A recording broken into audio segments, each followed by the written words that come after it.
Irmãos, eu quero saudá-los em nome do Senhor Jesus. Quero convidá-los ao mesmo tempo para que abram a palavra do Senhor num dos salmos mais lindos de toda a Bíblia, Salmo de número 139.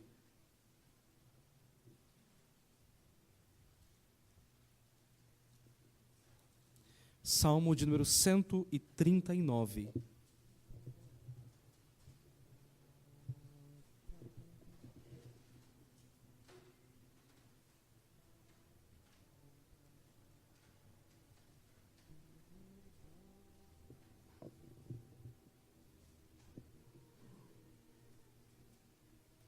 Vamos falar com Deus mais uma vez, irmãos, pedir a bênção do Senhor, direção do Senhor para a exposição da palavra. Vamos orar.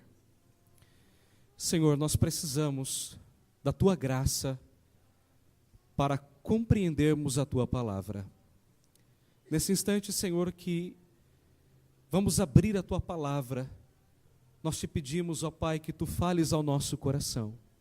Nós queremos ouvir a Tua voz, ó Deus, falando de maneira profunda e tocante e marcante em cada coração aqui presente. Ó Deus amado, que Tu mesmo queiras gravar a Tua palavra com letras vivas pelo Teu Espírito no nosso coração. Ajuda-nos, ó Deus, a compreender a Tua palavra. Ajuda-nos a compreender, ó Deus, a Tua vontade para a nossa vida. E tudo isso nós te pedimos, agradecidos pela fé, em nome de Jesus. Amém. Eu não sei se você já teve a experiência de olhar para alguém e perceber que aquela pessoa está pensando alguma coisa. E às vezes a impressão que você tem é que aquela pessoa está pensando alguma coisa acerca de você. E talvez você já tenha tido a experiência de querer saber aquilo que aquela pessoa está pensando acerca de você. O Salmo 139, ele nos fala que há uma pessoa que consegue não apenas saber aquilo que nós pensamos, mas consegue saber aquilo que nós desejamos dentro do nosso coração, porque essa pessoa nos conhece. E essa pessoa é Deus. O Deus de que o Salmo 139 fala é um Deus que sabe todas as coisas. É um Deus que está presente em todos os lugares, em cada canto desse universo. E é um Deus que pode todas as coisas. Então, se Deus sabe todas as coisas, se Deus está presente em cada canto desse universo, e Ele pode fazer todas as coisas, o que eu posso então fazer diante desse Deus? Eu quero nessa noite então, irmãos, olhar com vocês esse salmo à luz do tema Deus conhece o seu coração. Deus sabe o que se passa dentro do seu coração. Embora às vezes você se esqueça disso. Esse salmo, ele está dividido, por ser uma oração, um cântico, uma oração cantada. Esse salmo está dividido em 4 estrofes, em 4 partes diferentes. E em cada estrofe deste hino, o Salmo 139, nós temos então uma lição para a nossa vida. A primeira estrofe vai do verso 1 até o verso 6. E essa primeira estrofe nos ensina o quê? Que você deve reconhecer a onisciência de Deus. Ou seja, Deus sabe tudo sobre você. Deus sabe todas as coisas. E então eu quero mostrar como Deus sabe todas as coisas. Primeiramente, o salmista vai nos mostrar que o conhecimento de Deus, ele contempla todos os momentos e pensamentos da nossa vida. Veja então o versículo de número 1. Senhor, Tu me sondas e me conheces. Essa é a grande tese do salmista. Deus nos sonda, Deus nos conhece. Esse é o Deus que te conhece. Veja que o salmista ainda diz: Tu sabes quando me assento e quando me levanto. Veja que Deus conhece todo o tempo, né? O quando designa o tempo, né? Deus nos vê 24 horas por dia, desde a hora que nos deitamos. Mas o salmista diz mais: de longe penetras os meus pensamentos. É interessante notar, irmãos, que Deus não precisa estar perto de nós para sondar os nossos pensamentos. Deus não precisa ter uma máquina de ressonância magnética para saber o que nós estamos pensando. Deus não precisa estar no mesmo ambiente em que nós estamos para saber aquilo que nós estamos dizendo, aquilo que nós estamos fazendo, sentindo, ou desejando, ou pensando na nossa mente. O salmista simplesmente diz: olha, mesmo o Senhor de longe, mesmo que o Senhor habite no céu, o Senhor sabe os meus pensamentos. Mas por que Deus conhece os nossos pensamentos? Porque Deus conhece a fonte do nosso pensamento. Deus conhece o meu e o seu coração. E Jesus Cristo falou que todas as coisas procedem do nosso coração, inclusive aquilo que nós falamos. A boca fala daquilo que está cheio o nosso coração. Mas o salmista diz mais, ele diz que Deus conhece inclusive as nossas atitudes, versículo 3, esquadrinhas o meu andar e o meu deitar, e conhece todos os meus caminhos, ou seja, Deus conhece a nossa vida por inteira, Deus conhece as nossas motivações, Deus conhece os nossos propósitos, Deus conhece os nossos desejos, Deus sabe de todas as coisas. É interessante que a palavra esquadrinhar, e eu vou usar aqui, pedir permissão ao diácono Vanderlei, para usar o seu convite apenas como uma ilustração.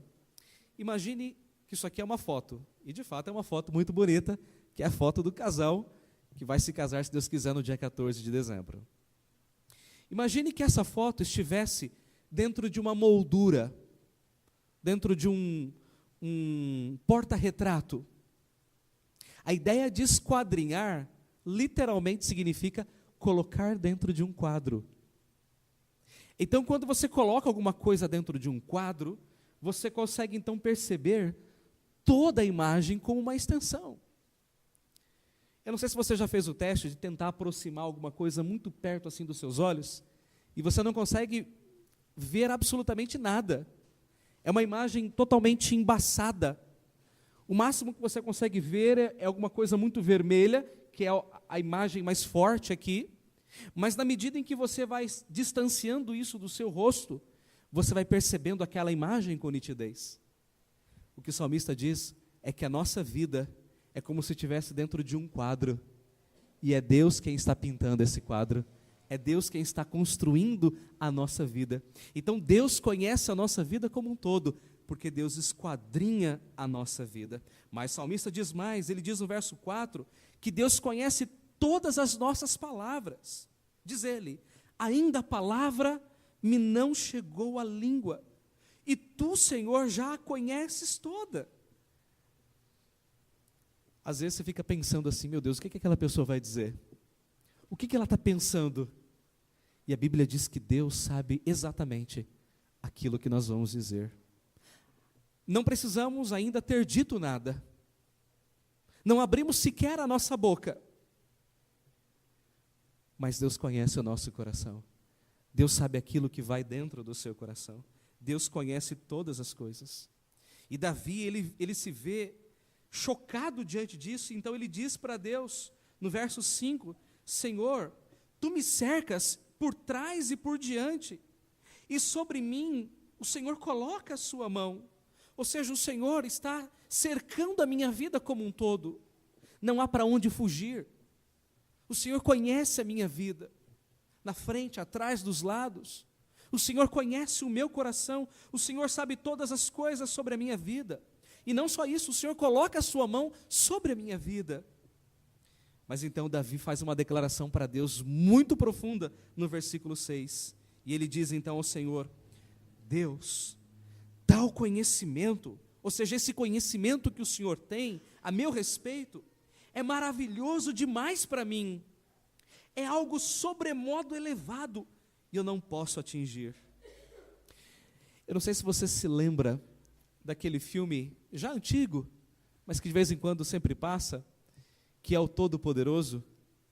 Ele pede para ser Deus por um tempo, então Deus aparece a ele, na pessoa daquele ator, né, o Morgan Freeman, aquele moreno, e então Deus dá a ele um poder de ser Deus temporariamente. E então ele começa a se divertir com os poderes de Deus. Ele faz coisas incríveis com o poder de Deus. Mas então, chega no final do dia, ele precisa dormir, e ele começa a repousar. E de repente ele acorda ouvindo milhões e milhões de vozes sussurrando na mente dele.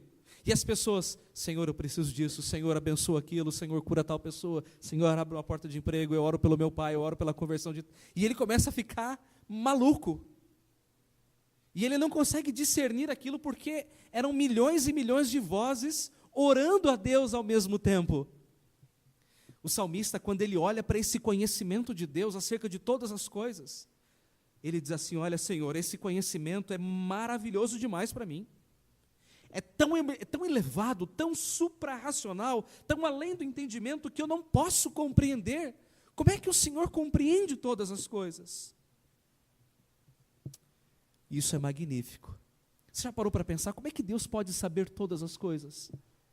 Deus conhece cada coração de cada ser humano, desde aqui do Brasil até o Himalaia. Deus conhece todas as coisas, desde o coração de alguém que está lá no Iapoque até o Chuí. Deus sabe de todas as coisas. Nada passa desapercebido aos olhos do Senhor.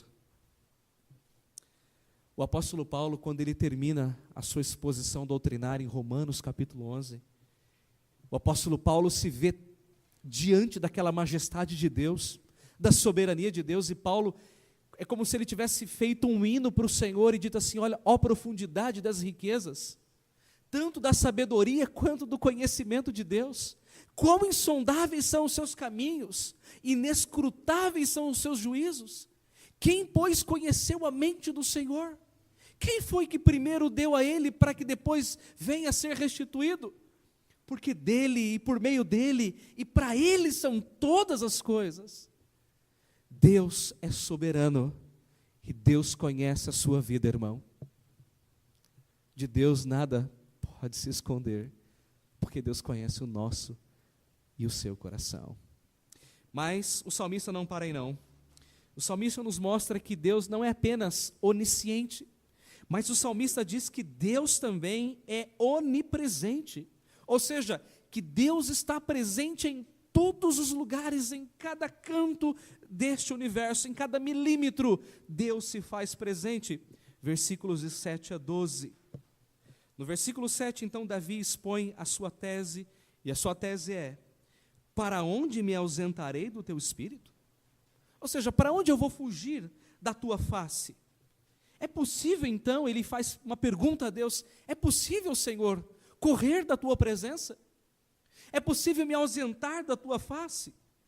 E então Davi vai mostrar de maneira muito detalhada que é impossível, porque Deus está presente em todos os lugares. Versículo 8, Davi diz que Deus está presente nos extremos do mundo. Ele diz assim: se subo aos céus, lá o Senhor está. Mas se eu faço a minha cama lá no mais profundo abismo, lá o Senhor está também. E eu quero que você note que a palavra abismo é uma palavra muito interessante no hebraico, é a palavra Sheol. E Sheol pode ter dois significados. Pode significar sepultura ou pode significar inferno. A palavra mais comum no Antigo Testamento é a palavra sepultura. Sheol sendo usado como sepultura. E sepultura é o lugar dos mortos. É o lugar para onde todas as pessoas vão indistintamente, que é a sepultura. Então é como se Davi estivesse dizendo assim para Deus: olha, se eu pudesse ser uma ave e fosse lá para o extremo do céu, ou se eu descesse lá no mais profundo abismo, lá o Senhor estaria. Ou seja, Deus está presente nos extremos do mundo vertical, no céu e no abismo. Versículos 9 e 10, Davi mostra que Deus está presente por toda a terra. Se tomo as asas da alvorada, e se me detenho nos confins dos mares, lá estás também. Aqui temos uma expressão poética muito bonita. A ideia de Davi é mais ou menos a seguinte: no entardecer, o sol vai se pondo, e os raios solares se estendem por toda a extensão do mar, como que formando uma grande ave. Então é como se Davi estivesse dizendo assim para Deus: olha, se eu pudesse ser como o brilho do sol, quem sabe eu poderia ir para o extremo do mundo, para o extremo da terra, Mas Davi fala: ainda que eu pudesse fazer isso, ainda que eu pudesse ser como uma grande ave, ainda que eu pudesse ser como os raios do sol, ir para o mais extremo da terra, Davi diz: ainda lá a tua mão há de me guiar, versículo 9, versículo 10. Ainda lá me haverá de guiar a tua mão, e a tua destra me susterá. Ou seja, Deus ele está presente em cada canto do universo. Não há como o homem fugir da presença de Deus, é impossível. Lembram-se de Jonas, o profeta Jonas?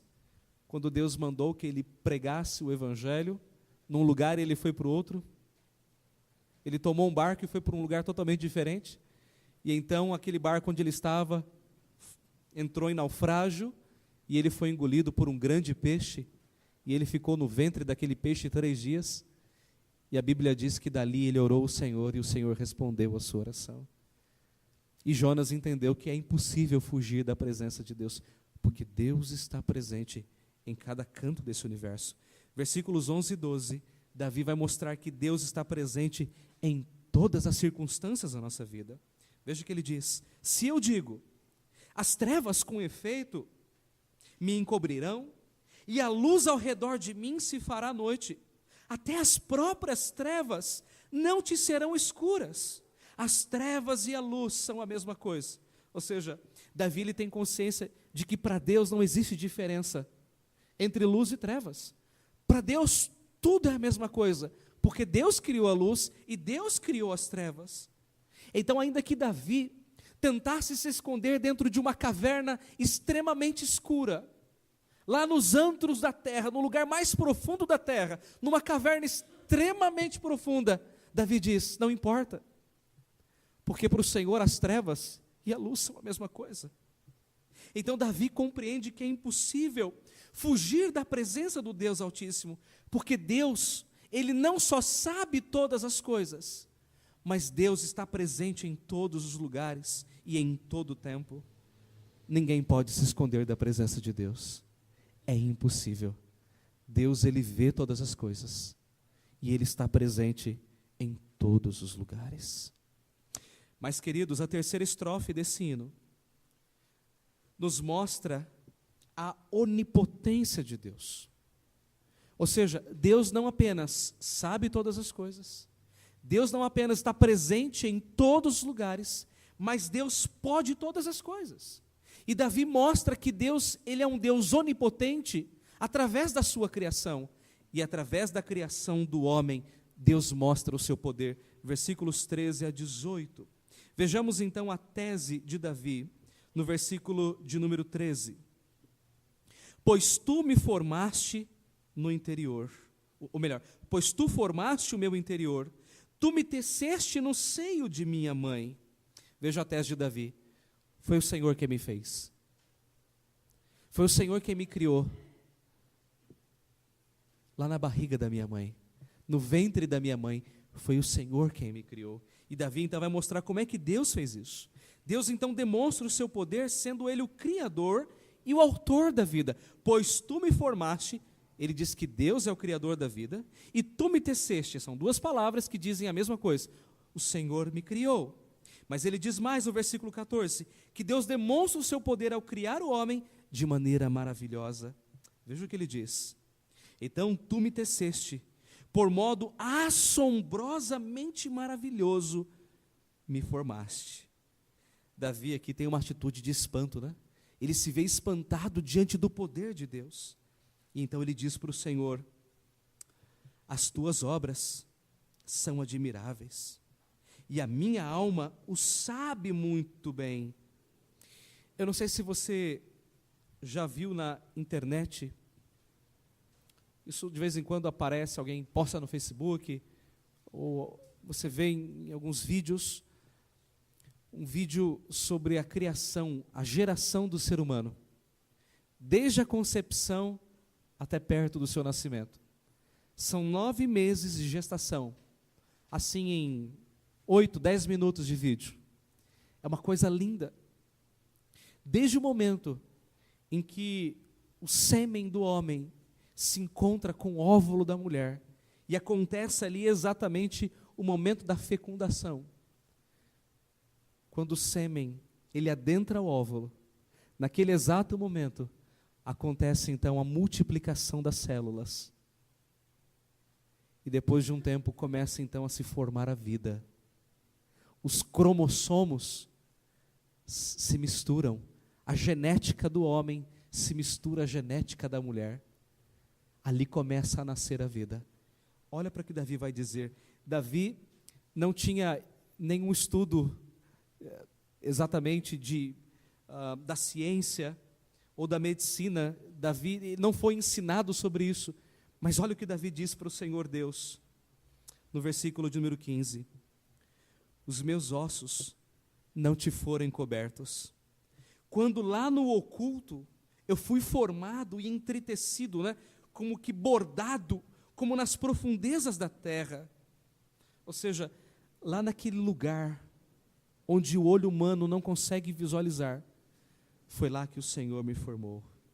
Foi lá que o Senhor me criou. Versículo 16 é mais bonito ainda. Os teus olhos me viram a substância ainda informe. Você sabe o que significa substância ainda informe? É quando o embrião ainda não tem uma forma. É exatamente o momento onde a vida acontece. É aquele momento. É quando o sêmen encontra o óvulo, fecunda o óvulo. Ali não existe ainda forma. Não existe absolutamente nada.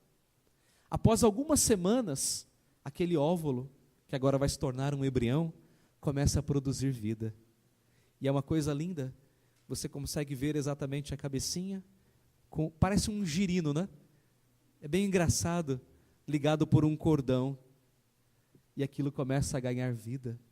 E depois de algumas semanas, o cérebro nasce o pulmão e o coraçãozinho começa a bater. Bem lentamente. E o salmista Davi diz: foi o Senhor quem me fez. Foi o Senhor que me colocou no ventre da minha mãe. E então o salmista Davi, ele se vê assim, extremamente tomado desse conhecimento de Deus, e ele se vê assombrado diante desse poder magnífico de Deus, de tal modo que ele diz, ainda no verso 16, e no teu livro foram escritos todos os meus dias, cada um deles foi escrito e determinado, quando nenhum deles havia ainda. Você já parou para pensar nisso, irmão? Que quando você ainda era uma substância informe, lá no ventre da sua mãe, Deus escreveu cada um dos seus dias. Deus escreveu a sua história de maneira singular e de maneira especial. E Deus escreveu a história de cada um de nós aqui nessa noite. Portanto, querido, Deus ele manifesta o seu poder na sua vida, dirigindo a sua história de uma maneira muito soberana e singular. Mas então no versículos 17 e 18, Davi ele vai exaltar essa onipotência de Deus, mostrando que o poder de Deus é algo infinito e intangível. Diz ele, que preciosos para mim, ó Deus, são os teus pensamentos, e como é grande a soma deles. Então ele vai ilustrar como é grande a soma dos pensamentos de Deus. Se os contasse, excedem os grãos de areia. Contaria, sem jamais chegar ao fim. Você já tentou pegar um pouquinho só, na sua mão, uma porção de areia? Vai no mar, e você pega aquela areia, não aquela areia molhada, mas aquela areia bem sequinha. Você pega um pouquinho assim na sua mão. Você já tentou contar quantos milhares e milhares, ou quem sabe milhões de grãos de areia existem na sua mão? Davi está dizendo isso para Deus: Senhor, os seus pensamentos são tão incompreensíveis, que eu, se eu tentasse contá-los todos, eles seriam muito maiores do que a soma de todos os grãos de areia que existem em todas as praias deste mundo. Recentemente, uns anos atrás, criaram nos Estados Unidos um super, ultra, mega computador. É uma coisa gigante, gigante. Com super HD, são aqueles instrumentos que gravam as informações, com super processadores, que processam numa velocidade assim, para nós, humanamente pensando, impensável. E esse mega computador que foi inventado nos Estados Unidos, ele era capaz de processar milhões de informações. Bilhões. Em pouco tempo. Mas a ciência descobriu, recentemente, que há um bichinho criado por Deus, que é capaz de processar 10 vezes mais rápido que aquele computador uma informação. E esse bichinho que Deus criou se chama abelha. A abelha é capaz de processar as mesmas informações, claro que diferentes, mas em muito mais tempo, 10 vezes mais rápido. Uma simples abelha. E o homem se gaba de ter criado um computador tão potente. E a pergunta é, como é que Deus faz isso? Eu não sei, mas Deus manifesta o seu poder na sua criação. Não é assim que a gente canta aquele cântico, Quero Louvar-te, e que Deus demonstra o seu poder nas feras, na sua criação, em todas as coisas? É assim que Deus age. E Davi, ele olha para a sua criação e diz assim, o Senhor realmente é todo-poderoso. O Senhor pode todas as coisas. Mas então, queridos, esse hino nos mostra, em último lugar,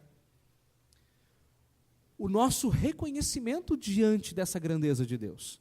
Então é como se Davi estivesse pensando assim, Deus, ele é onisciente, ele conhece todas as coisas, esse Deus, ele é onipresente, porque ele está em todos os lugares, e esse Deus é um Deus onipotente, porque ele pode todas as coisas, é um Deus que criou todas as coisas, cada partícula desse universo, e Deus sustenta esse universo na palma da sua mão. E então, o que é que nós podemos fazer diante dessa grandeza de Deus? Versículos 19 a 24. O que nós podemos fazer? Reconhecer a nossa miséria e o nosso pecado e pedir para que Deus nos ajude na nossa pequenez. Veja que o salmista Davi diz no versículo de número 19. Tomaram, ó Deus, desse cabo do perverso. Apartai-vos, pois, de mim, homens de sangue. Eu não sei qual é a sua impressão, mas a minha impressão quando eu leio o versículo 19 é que há uma quebra no pensamento, porque ele vem falando que Deus sabe tudo, que Deus está presente em todos os lugares e que Deus pode todas as coisas. E de repente ele chega no verso 19 e ele fala assim, Senhor, tomara que o Senhor mate todos os seus inimigos. Então a pergunta é, qual é a relação do verso 19 com o restante do Salmo? A relação é muito simples. É como se Davi estivesse dizendo o seguinte, Senhor, eu não sei como os homens ímpios não conseguem reconhecer a tua grandeza, diante do fato que o Senhor sabe todas as coisas, diante do fato que o Senhor está presente em todos os lugares, diante do fato de que o Senhor pode todas as coisas, porque o Senhor é um Deus onipotente, e eu não entendo porque essas pessoas não reconhecem isso. Então é como se o Davi estivesse dizendo para Deus, olha Senhor, tomara que esses homens sejam destruídos, porque eles não reconhecem a sua onisciência, eles não reconhecem a sua onipresença, eles não reconhecem a sua onipotência. Então Senhor, tomara que eles sejam destruídos mesmo. Essa é a relação do verso 19 com o restante do Salmo. Davi se vê indignado, porque os homens não reconhecem a grandeza de Deus. Mas então Davi diz no verso 20, que homens são esses? Eles se rebelam insidiosamente, ou seja, de maneira decidida, decididamente, resolutamente contra ti. E como teus inimigos falam malícia, ou seja, além deles não reconhecerem Deus como Deus, ainda se rebelam contra Deus, se tornam inimigos de Deus na sua vida, não adoram a Deus. Mas Davi diz mais, não aborreço eu, Senhor, os que te aborrecem. A palavra aborrecer significa odiar, Não odeio, Senhor, aqueles que te odeiam, aqueles a quem o Senhor também odeia? Não abomina os que contra ti se levantam? Davi se vê indignado contra esses homens ímpios que não reconhecem a soberania de Deus. E Davi se entristece com esses homens. E Davi os abomina, os odeia com ódio consumado. Veja o que ele diz no verso 22, aborreço-os com ódio consumado, um ódio verdadeiro. E para mim são inimigos de fato. Você pode até pensar que o coração de Davi era muito duro contra os ímpios, e era mesmo. Porque Davi, ele diz assim, olha, eu odeio todos aqueles que te odeiam. São inimigos para mim, aqueles que são inimigos do Senhor. Mas o coração de Davi parece que tem um ódio muito grande contra os inimigos. E por causa disso, Davi então faz um pedido a Deus. Versículo 23. Sonda-me, ó Deus, e conhece o meu coração. Prova-me e conhece os meus pensamentos. Veja que Davi então, é como se ele aplicasse tudo aquilo que ele disse a ele mesmo. Senhor, o Senhor que conhece todas as coisas, o Senhor que sabe todas as coisas, eu quero pedir uma coisa ao Senhor. Sonda o meu coração. Prova, Senhor, os meus pensamentos. Vê, Senhor, aquilo que não está certo na minha vida. Versículo 24. Vê se em mim, Senhor, algum caminho mau. É claro que havia, porque nós somos pecadores. E essa oração de Davi, irmãos, tem que ser a nossa oração também. Vê, Senhor, se há em mim algum caminho mau. Veja que ele pede duas coisas a Deus, ou melhor, três coisas. Senhor, sonda o meu coração. Segundo, Senhor, ao sondar o meu coração, veja o que há de errado dentro de mim. Terceiro, final do versículo 24, guia-me pelo caminho eterno. Me sonde, me mostre aquilo que está errado, e então, Senhor, me aponte o caminho correto, caminho por onde eu devo seguir. Meus irmãos, eu quero encerrar a mensagem dessa noite, trazendo algumas aplicações práticas para a nossa vida. Talvez você esteja tentando se esconder de Deus. Quem sabe você esteja tentando esconder a sua vida de Deus. Quem sabe você esteja tentando esconder de Deus os seus erros. Quem sabe os seus pecados. Ou talvez você esteja tentando fugir da presença de Deus, como tentou fazer o profeta Jonas.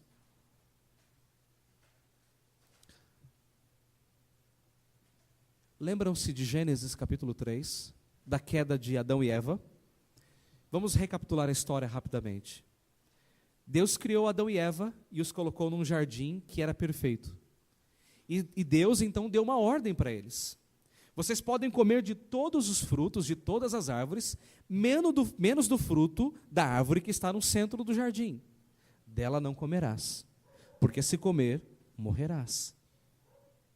Mas então a Bíblia diz que Eva, ela olhou, apanhou o fruto, comeu e deu ao seu marido. No momento em que eles pecaram, naquele exato momento, a Bíblia diz que eles perceberam que estavam nus. E ao perceberem que estavam nus, eles ficaram extremamente envergonhados um do outro. E então, a Bíblia diz que eles pegaram folhas de figueira e fizeram como que uma roupa, alguma coisa que pudessem se esconder um do outro. Mas então, a Bíblia diz que Deus caminhava pela viração do dia no jardim. E então a Bíblia diz que Deus chamou Adão e Eva. Adão, Eva, onde vocês estão?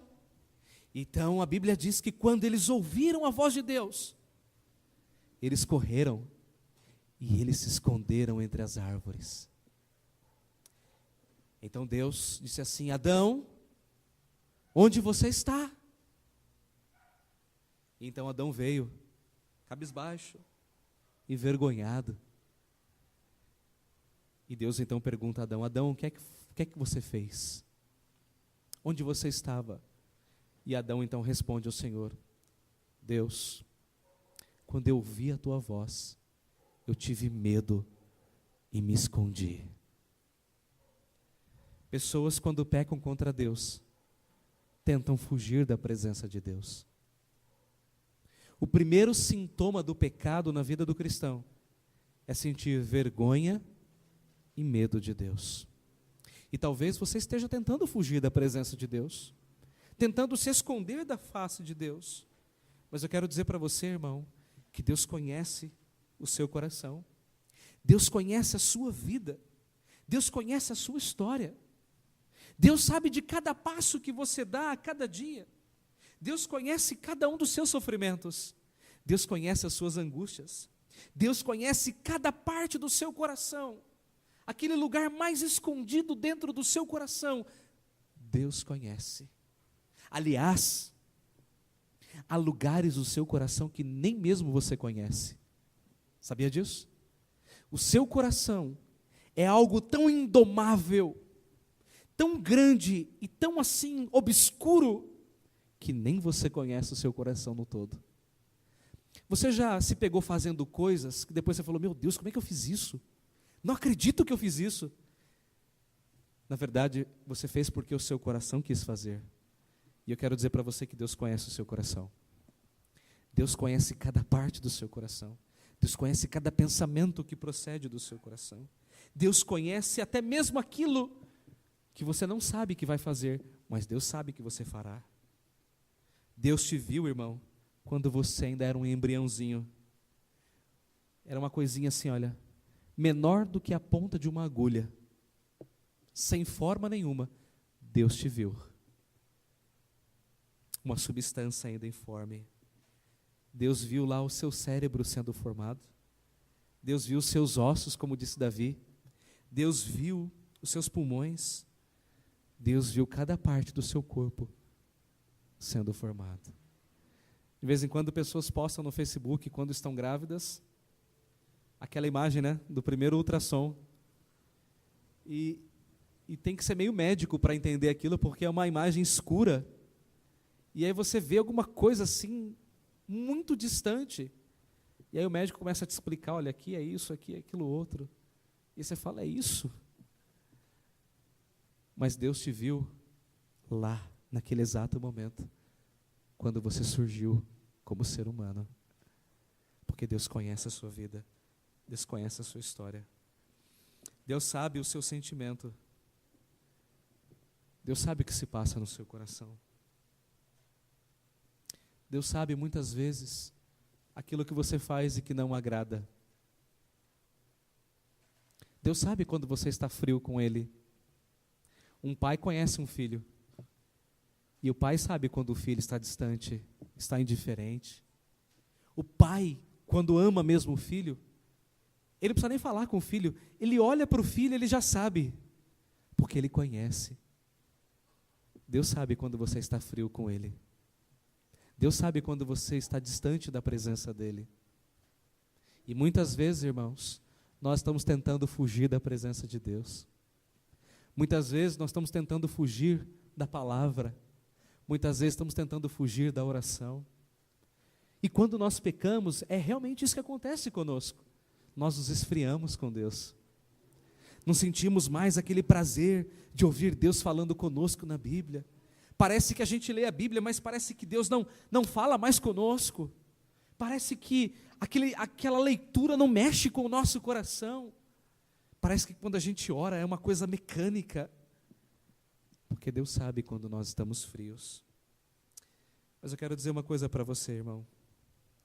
Talvez você pense que os seus pecados sejam muito grandes, feios e terríveis.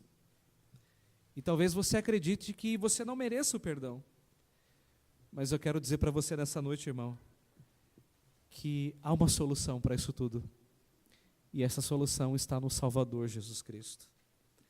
E Ele também conhece o seu coração. Cristo conhece a sua história. Ele sabe quem você é. Ele conhece você pelo seu nome. E Ele sabe exatamente quais são as suas lutas e os seus temores como crente. Tudo o que você precisa fazer é colocar a sua vida nas mãos do Salvador e clamar por perdão e graça. Eu quero que você note bem o que eu vou dizer para você agora. Preste bem atenção. Jesus é um grande Salvador que veio para salvar grandes pecadores. Ele é um justo advogado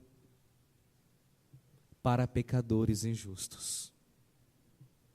Ele é um Salvador gracioso para pecadores desesperançados. Sabe como eu vejo Cristo, irmãos? Como um pai. Um pai que está num portão, sempre esperando para que o seu filho volte, com seus braços abertos. E a melhor ilustração que eu tenho para dar para você é uma história que eu ouvi uma vez. Um filho saiu de casa e ele passou muitos anos longe da presença do pai.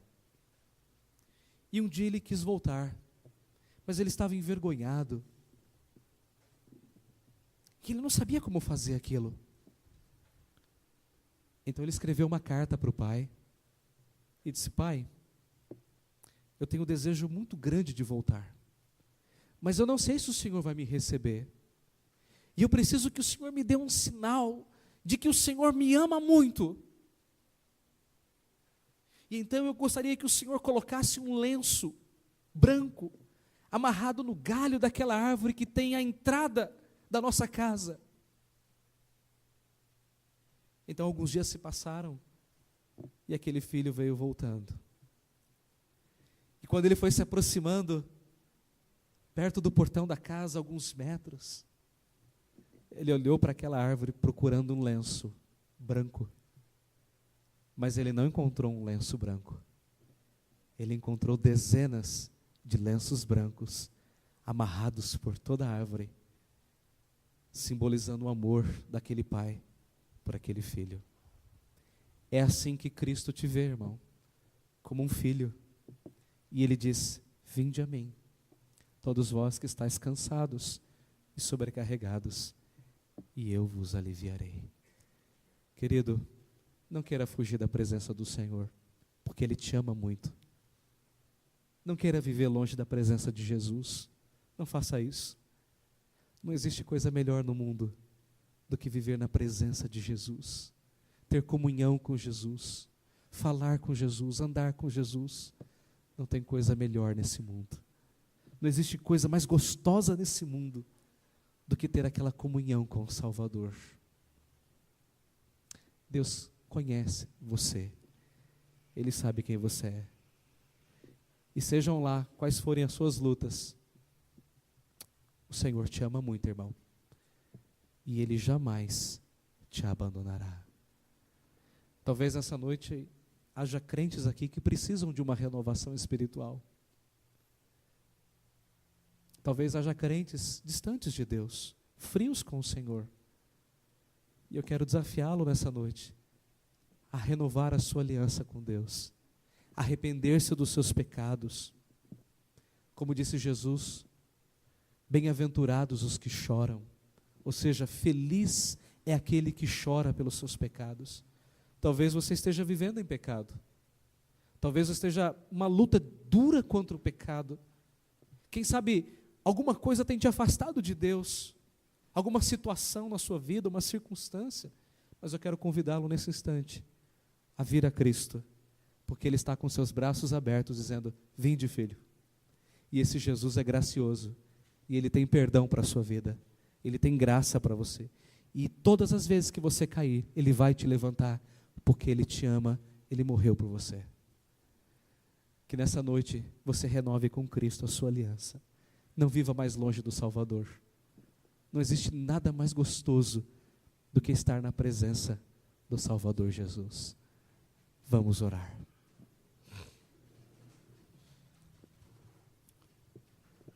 Pai,